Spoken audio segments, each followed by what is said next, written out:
guys,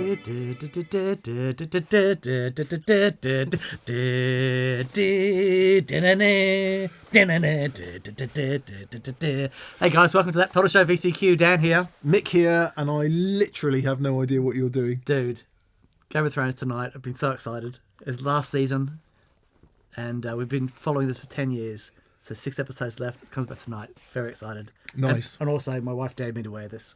And so you're the Channel 4 newsreader, are you? I am.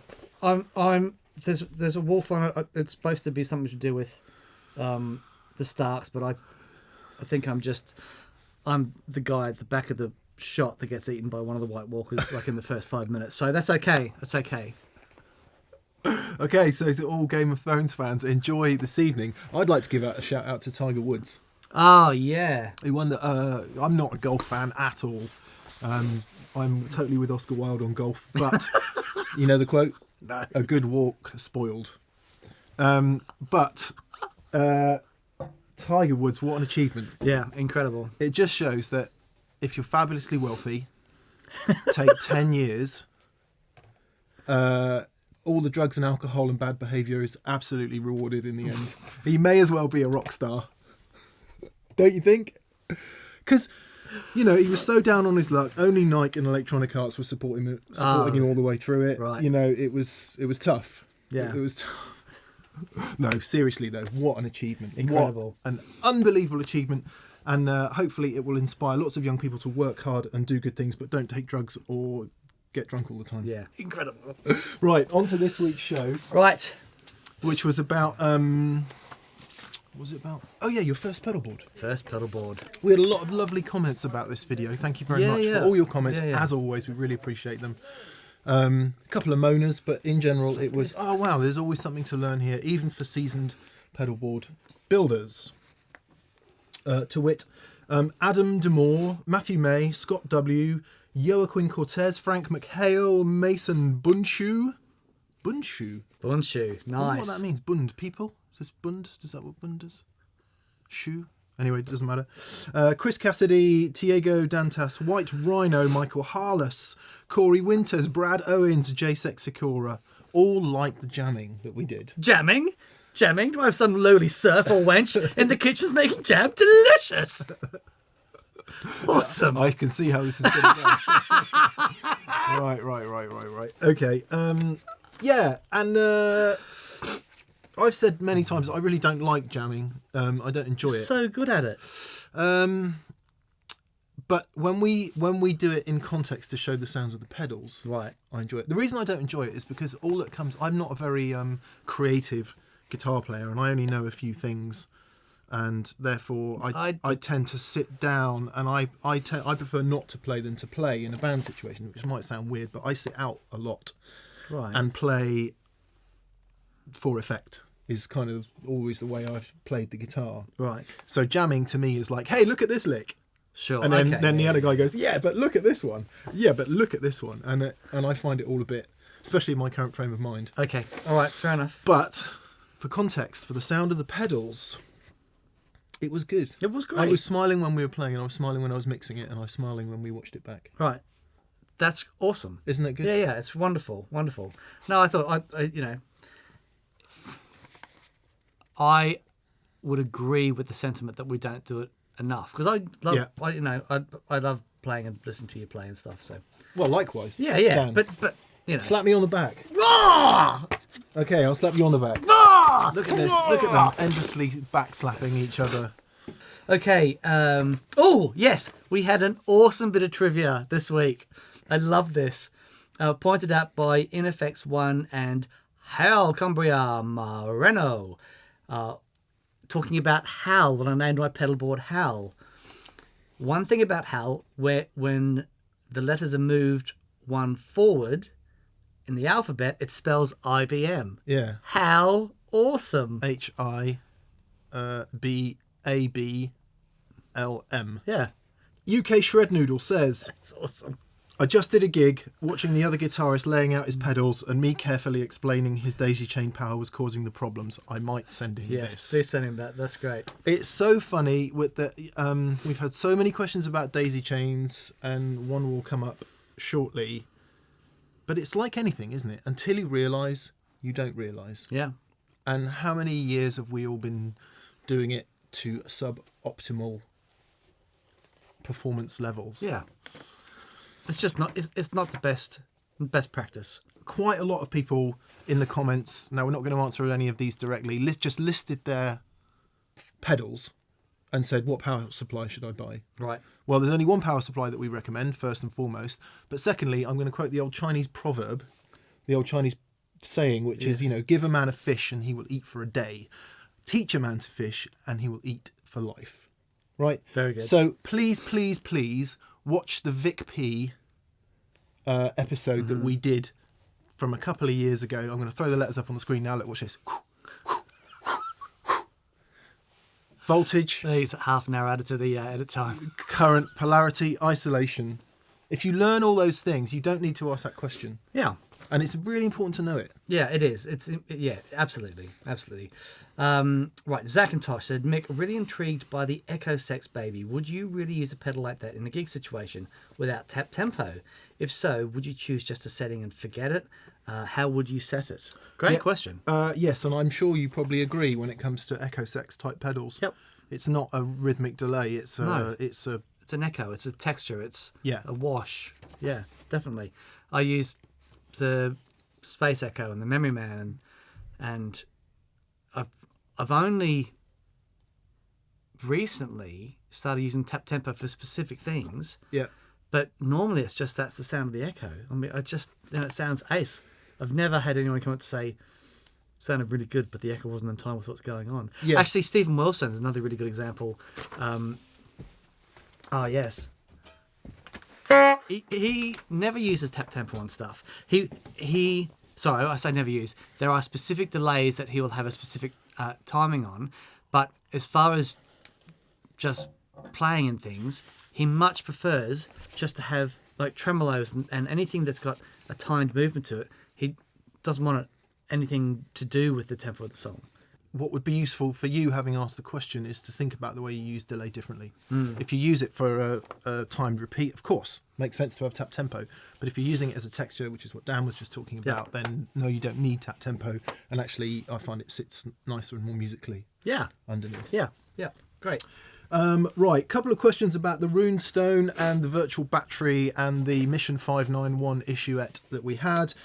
Tim Cook, is there any other way to solve that issue with the Runestone? And likewise, Ali Boyakioglu. I understand he further isolated the pedal power source by removing it from the Mission Engineering power source. Could he have solved the issue by preserving the power source? If yes, how? I.e., and a few other people asked this, does that make the Mission completely unusable? Right, two things. Firstly, I sent an email to Mission saying, "Oh, we've finally got your power supply on the show, but you need to know that we had a problem with it as well." And got a very nice email straight back going, that's one of the early ones. About 3 months into production, they realised the issue and they fixed it. Anyone who's got one before a certain serial number can have it upgraded so that it works properly. They found that certain pedals with certain chips in them cause noise. And therefore they've done a mod to it which makes it properly isolated for those types of pedals. You can't test it with every single pedal ever made. No. And inevitably something like that happens, and then you sort it out, you upgrade it, and it just does underline everything that me and him always say Yeah. about power supplies, is they are not created equal, which is why the only one we will ever use is his, which might sound like a massive plug and a sales thing. It's not. It works. I don't care how much it costs because I know it's just going to work. I know it's going to work. Yeah. So, but saying that, there are some great other great supplies out there. The pedal power stuff has been going for years and years, and people get great results from that. The new Strymon stuff is great. I think there's a bunch of really good things out there. But if you follow those rules, if you follow VicP, follow VicP and you'll be fine. I think I've been through about 6 or 7 power supplies in the last 10 years. Yeah. No, it is a tricky thing to get right. Because all those things we said, anyway. We don't need to bang on about it. But yes, there is another way to solve the issue with the Runestone. 1, Mission have already solved it. 2, use a separate isolation device such as a virtual battery. Yeah. I would say if you have any specific questions about those power supplies, just get in contact with the manufacturer because they know so much more than we do. So, yeah. And also tell you that it works perfectly with everything. Dan Peabody. Dan, is the gig rig generator powered by rechargeable batteries? No. It runs off the mains. Yep. And am I understanding you? Generator Yep. to distributor to pedals? No. Generator to distributor and to the isolation devices to pedals. Which he comes on to talk about now. And different distributors are used for pedals other than standard 9 volt or 125 milliamps. So all you've done there, Dan, is just got your terminology slightly wrong. Dan calls the distributor the thing that puts that distributes the power to where it needs to go for things like isolators, which for the low current devices. Then you've got your high current isolation things. If you want more information on that, there's a whole bunch of stuff on the Gig Rig page. And he says the Power Base Pack 2, which would allow you to power 6 standard 9 volt pedals with each distributor. You probably get a generator, a distributor, and an isolator. I think there's two. I think that with the Base Pack 2, I think there's 2 isolators. I'm not quite sure, but that's 8 standard 9 volt pedals. Yeah. Yeah, but there's Dan loads of information on the Gig Rig site about that, and then if you need more information, just contact support through the Gig Rig and they'll get it sorted out. And finally, Dan says if you have a pedal with a higher power requirement than 125 milliamps, you buy a Time Lord, which plugs into the distributor, which plugs into the generator. That's exactly right. Yeah, exactly right. But just check, because there are different versions of the Time Lord that are called different things for different voltages and different. Yeah, so you just got to match it to the stuff. pedal you want to power in. Yeah. But again, and all that stuff just goes back to VicP. That's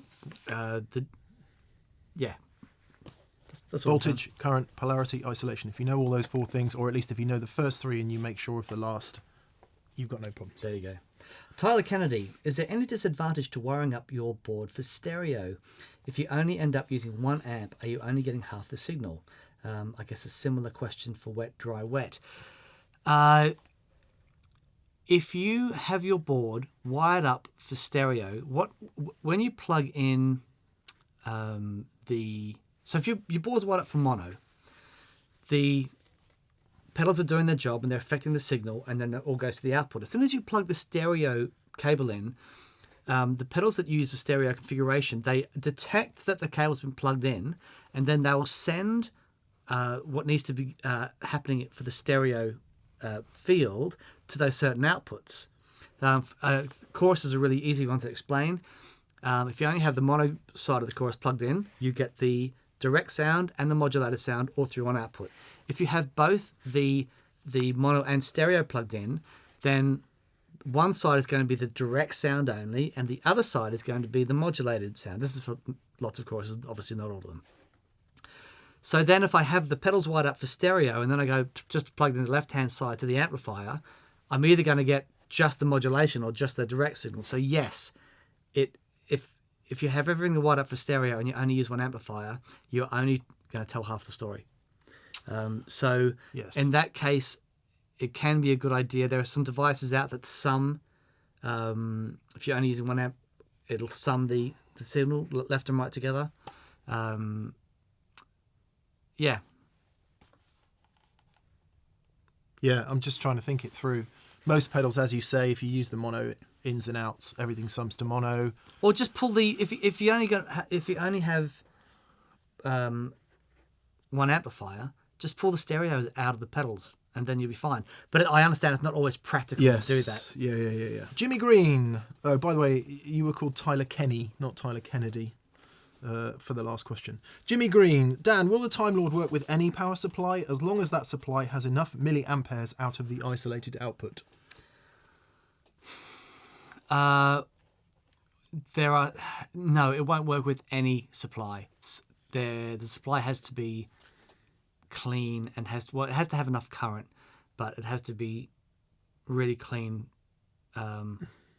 We've tested it with a few. Some it works, some it doesn't. It's like we can't test it with everything. You can't test it with everything. You know, it's been designed to work as part of our system. So, right, Steve Liberty, Fuzz Trinaut Records, and PF Darkside 1. How did you secure the wood strip to the bottom front of your pedal train boards to prop up on the angle? I think I used a little bit of epoxy resin. So you glued it. Yeah. I just drilled straight down through the front bar Nice! and put a screw all the way through into the wood. And if you get the torque right on the screw, it'll just pull the metal down flush so that you can stick Velcro on the top. Very nice. Very nice. Like it. So either glue or screws Yeah. is the way that works. Luke Pierce, hey Dan and Mick, what's your pro tip for getting pedal board tape or Velcro onto the base of a Boss pedal, i.e. with the rubber stuff on there?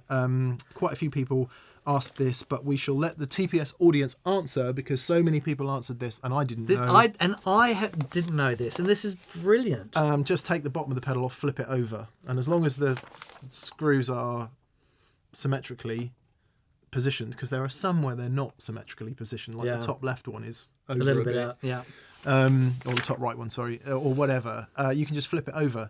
Now, I'm immediately going, ooh, there's not much space in quite a lot of those pedals, so the rubber case might foul something inside the pedal. Yeah, but if it's rubber, so if it touches the circuit, it's not going to matter. No, but it might break it. It might break, yeah, so you need to be careful not to put too much pressure on the screw. Yeah, there just needs to be enough clearance between there. But I didn't know that. So yeah, No, take that's the a base great plate off, idea. flip it over, happy days. Wouldn't work. Flip it over, start it first time. I don't know if it would work in my... if it'd work in the 808, because the 808's got a half back plate. Anyway, whatever. Thank you for everyone who suggested that. Yeah, really great. Cinematic. Question for Dan about... CNC Tematic. Sorry, I always read I'm it as rushing. cinematic. I'm rushing. Question for Dan about power. When you use the power cables that come with a power brick, as I do, as they're not made to measure, you typically end up with a tangled mess of excess power, like on mixed boards. Guilty. Question 1, is that a problem? Question 2, are there any solutions for MacGyvering the power cables that come with a power brick to make them shorter? Right. There's a related question here about noise asked by Brian Hansen. If you've got those long cable runs, is there a way that you should route them? Okay. In order to eliminate noise. So how do you make them tidy, and how do you make them not noisy? Okay. So if you've got a tangle mess and you want to tidy it up, you can buy those little black tees with the sticky pads that you stick where you run the power, and just loop it up and use a cable tie to get that all tidy. It's really the only way. There's no way that you can. Sorry, not that there's no way, but cutting the ends off to length and then resoldering a DC connector on. It's a drastic way to do it, and you'll end up with a connector that isn't as reliable. It's another fantastic advantage of the Gigrig modular power supply, isn't it, Daniel? Because you cut them off and they just go in and push down, and you can have them all perfectly to length. And and it satisfies my OCD. Exactly, and the thing is, doing boards where I want the I need to be able to make the patch leads to a certain length, and having the power supply cables to a certain length, it's a big advantage. There are some people who do solderless power supply systems that you can cut those to length and stuff. I haven't seen any yet myself, but I have seen them sort of online, so they do exist. Now, when you're running power generally, I like to, where possible, have the power and audio cross at perpendicular. However, because it's DC, it's not necessary. If it was an AC, then it is. If you've got mains power, then it's absolutely essential that you keep that away from your audio. Is that why when you look at a really nicely made tube amp, it always goes at right angles? Yeah. Is that to do with that? Well, that's to do with getting the noise and everything down. Because if you think about it, where if you've got AC power and you've got this, you've got your signal moving up and down, and you've got that next to audio, and you get crosstalk between there, and it'll cause noise. And that's got to do with the if you've got them running like that, over a long area, then that's the area that's going to create the problem. However, if you have them crossing like that, it's only that tiny little area. So it makes a massive difference as far as noise is concerned. But if you're only running DC, most people will say it doesn't matter at all. I will say it matters 99% less. Much less, yeah. So it's, and there are often situations where I do run DC cables right along with the audio, and I've never had a problem with it. But just because I'm a little bit OCD about that stuff, I prefer where I can to keep the power To do it. and the audio separate, and when they cross over, if I can make them cross over perpendicular, great. The bottom tier of my board at the back, where all the power and cables are, looks, to quote you, like a mad woman's breakfast. And I don't have any noise on the board. The only noise I had was with the dodgy patch lead. So it's a great phrase. Where does that come from? Oh, my mate in Australia, Wayne Davis, used to say it. Michael Belder. Michael, I think it's Michael, or it might be Michelle Belder. Is there any danger of the power supply overheating when placed on the bottom of the board? So if you've got a power supply and it is drawing right at the edge of its limit, what I would hope is that these power supplies are rated below what their actual capacity is. But if they are on the limit of what they are able to supply, they will heat up. So it's always important that where the supply is vented. You need to be able to have air coming in and out of there. If you close that section in, and even if the supply just starts to get warm, it will just get warmer and warmer and warmer because there's no air going through. So no matter where you put that brick or your supply or whatever, it has to at least be vented. Oh, Dan. Mine's inside the pedal board. Yeah, no, but yours is under the top tier, right? But there's airflow. Okay. It's not enclosed. Right. You see, it's also not operating at its limit either. Yeah, no matter where you put it, at least you've got to be able to have some airflow to that. Martin Schmidt, if you ever watch this, your next challenge is to make a water-cooled pedal board. A bit like, how PCs are water-cooled these days. So you can put a water cooling system in there, and that'll be cool. Merbert and Krawali says, with the solid core patch cables, I'm assuming that you or they have made sure there's no skin effect, therefore no RC frequency attenuation because of the solid core. And Mike Newell wants to know, with the evidence audio cables being solid core, are they as flexible as the regular multi-core stranded cable? Would they be more susceptible to breakages of the core? Okay. Interesting. Have you had one fatigue?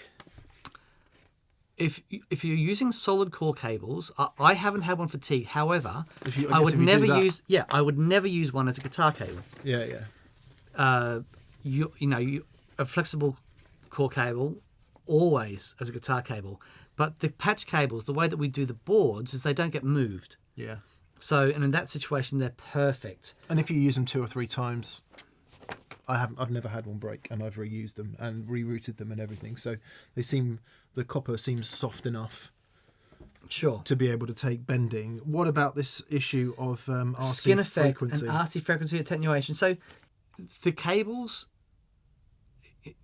generally comes down to capacitance and resistance. Now, if you think of the solid core, because it's solid, it's quite thin. But what that being quite thin does is it increases the distance between the core and the shield, the earth around it. The more distance that you have between that core and that shield, the less capacitance that the cable is going to have. Actually saw a cable a few years ago at a guitar show where the inner core was thinner than a strand of hair. Wow. Just to try and get the maximum distance from the inner core to the shield around it to have the least capacitance possible. But it's the quality and sound of a cable is not just about capacitance, it's about a bunch of things. Yeah, I mean, the solid core stuff, I've done thousands and thousands of those plugs, and they've just been so reliable. Yeah. But they're so reliable because I'm not moving them. If I was putting them on the ground every night with pedals and moving things around, it would be a different story. Yeah, we should test one. We should see what the fatigue point is. Sure. I would imagine it's many more bends than a few uses. Yeah. Anyway. Okay, sorry, I fell asleep during that. It was a bit like the explanation of the black hole from in the week. Which is where all our pics go. Yeah, some 2-year-old's done a Photoshop drawing of an orange thing and said, "Oh, look, it's a black hole." And everyone's gone, "Oh my God, it's a black hole." Do you know how long it takes to get it takes weeks, right, to get to the moon. Yep. Do you know how long it takes to get to the next nearest galaxy if you travelled by the same thing? Right. How long? 3 million years. Okay. 3 million years. Yeah. Right? Yeah. 2/3 of the world's population can't afford to eat. And we're worrying about how long it takes to get somewhere in 3 million years? Yeah, it's all Brexit. Oh, mate. Sorry. That's okay. Feeling a bit political today, Dan. Yes. Let's move on. Let's move on. Let's move on. Right. Let's not talk about Brexit. Stu Ballett says, when you have a pedal board with power, do you still keep 9-volt batteries inside the pedals, or do you remove them? And do you unplug all the leads whenever the board's not in use, or can you leave everything plugged in 24/7? It's a good question. I take all the batteries out because I'm not using them, and batteries can leak and cause damage to the pedals. That's the only reason, isn't it? Yeah, that's the only reason. Usually on a pedal, when you plug the DC jack in, it disconnects the battery. Exactly. Usually. Yeah. So the battery won't run down, but it might leak. Yeah. Although, having said that, I think there's been one in my Klon for about 2 years, so talk the talk, Dan.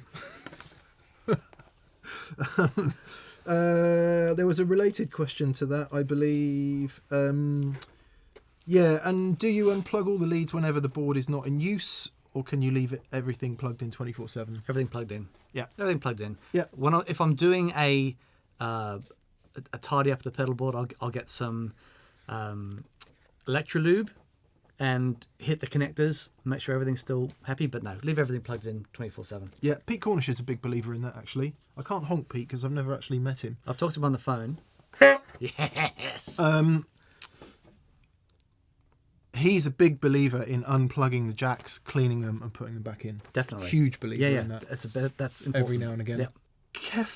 Keflim 66. I have a couple of pedals, like a delay and a talk box, that came with their own transformers. I used those and made them part of my board setup. Would it ever be more advisable to use anything other than what the manufacturer has supplied? Okay, when I first read that question, I thought you meant pedals that had transformers in them. Reading it again, what I now realise is you mean mains adapter. Yep. Well, it depends. If you're using a pedal that uses an AC supply, like the talk box is a good example, that uses a huge amount of current and its own AC supply, then using the adapter that came with it is the only option. Yeah. However, there are lots of pedals that come with sorry, the jam from my wench and surface bumping to the surface. There are lots of pedals that do come with shall we say less good quality 9-volt DC adapters, and in that situation, go for your life. Significant improvement by using something else. Yeah. But again, as long as you understand voltage, current, polarity, and isolation, you can use anything as long as it supplies what the pedal needs. Somebody asked about an Effectrode Blackbird at 1600 milliamps, 12 volts. It's like, you know what? When you're getting to 1600 milliamps, 12 volts, I'm gonna say that thing should be IEC powered. Yeah, shouldn't it? It should. The other thing with certain companies like that. Blackbird is made by Effectrode, and they do a power supply specifically for their pedals. Which is, it's awesome, but it's specifically to provide enough current to if you run like Paul Stacey. He you can step in. There we go. He runs a bunch of Effectrode stuff and has one of those under his board, and it's perfect. Yeah. When you use valves and things, they require a lot more current. Exactly. The Guitar 4002. How can you tell the difference between 60 cycle hum in the USA or 50 cycle hum in the UK, and isolated power issue when trying to diagnose buzzing in your rig? So what's mains hum and what's pedal board hum? Okay. The first port of call, if I've got an issue, is I will unplug the cable going into the amplifier and seeing if the hum still remains. If the hum still remains, then it's that way. If it's quiet, then I'm going to start looking at what's going on the board. That's the quickest process of elimination to get that going. Another thing is turn the volume of your guitar off. Yeah. And that means that you're not getting like radiated noise being picked up by the pickups. If you've got that to 0 and you're still getting noise, then, you know... Then it's a process of elimination, isn't it? One by one. Don't forget that the noise that you create, if you've got noise in a pedal, it might not necessarily show itself in that pedal. It might be picked up by a pedal 3 or 4 down the chain. So what I find is helpful is if you turn on a pedal and you're getting noise from that pedal, one by one, unplugging the power from the other pedals around it while that's still plugged in, We'll diagnose. and will help you see if that's picking up other noise. So, And yet another brilliant reason for having fantastically isolated power, because then you won't get that problem in the first place. Exactly. Well, Alex Edwards asks, if you max out your power outlets, what would be the best types of pedal to daisy chain to avoid hum? Would you use a Y cable, or would you come out of another pedal like a Boss pedal? I physically cannot say do this with a daisy chain and you'll be fine. There are people, and everyone's going to come back and say, yeah, I've been using daisy chains for years and it's fine. Yeah. And there are, look, I think we all started out with a daisy chain. There are so many advantages to not using a daisy chain and having everything isolated.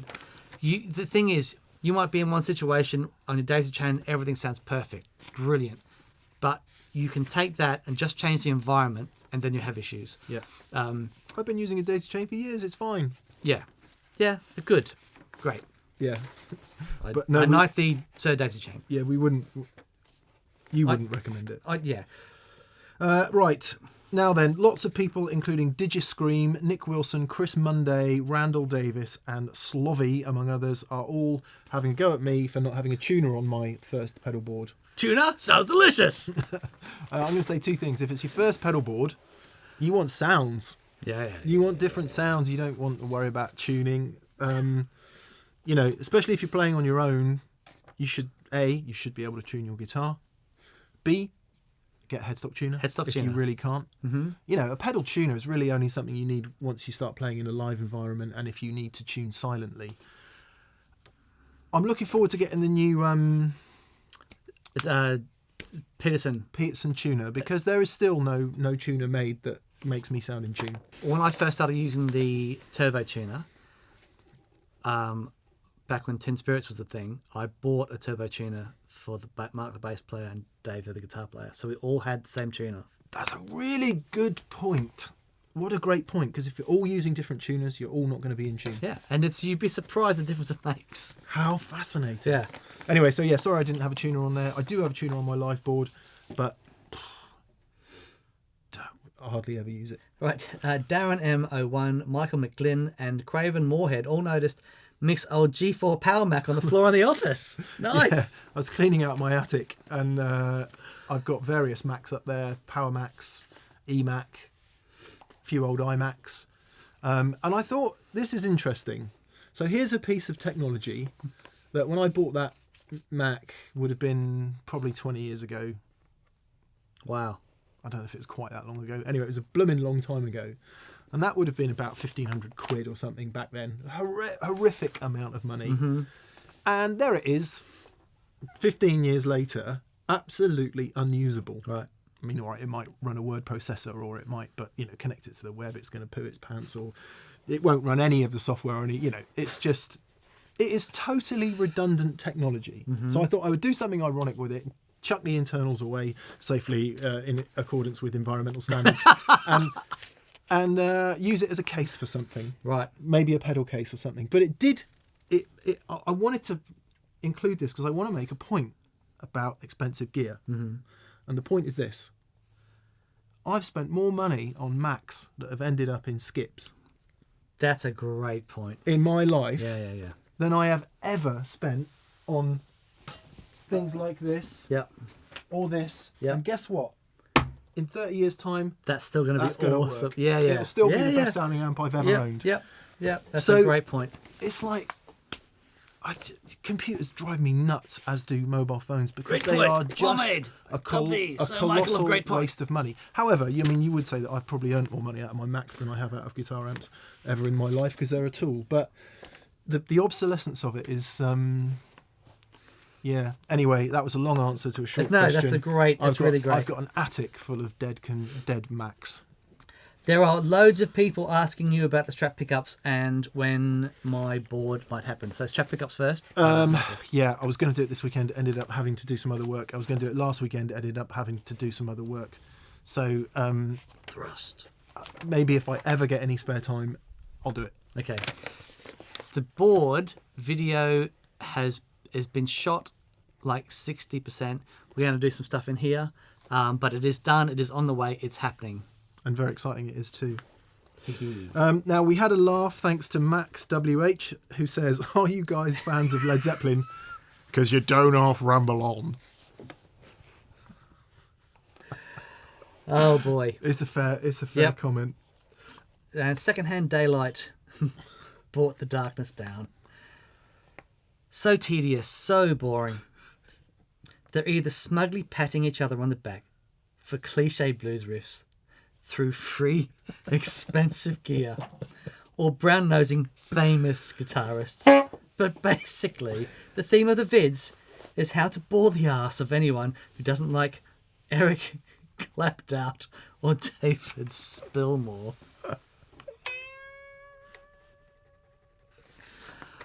Oh, wonderful. Yes, thank you, Secondhand Daylight. We hope you're okay.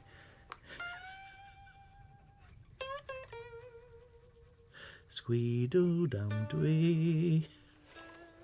Brilliant. Thank you guys so much for watching. Check out the in the comment section. There are links through to the website and the store and to all our preferred retailers and all that stuff. Have a great day and enjoy Game of Thrones tonight.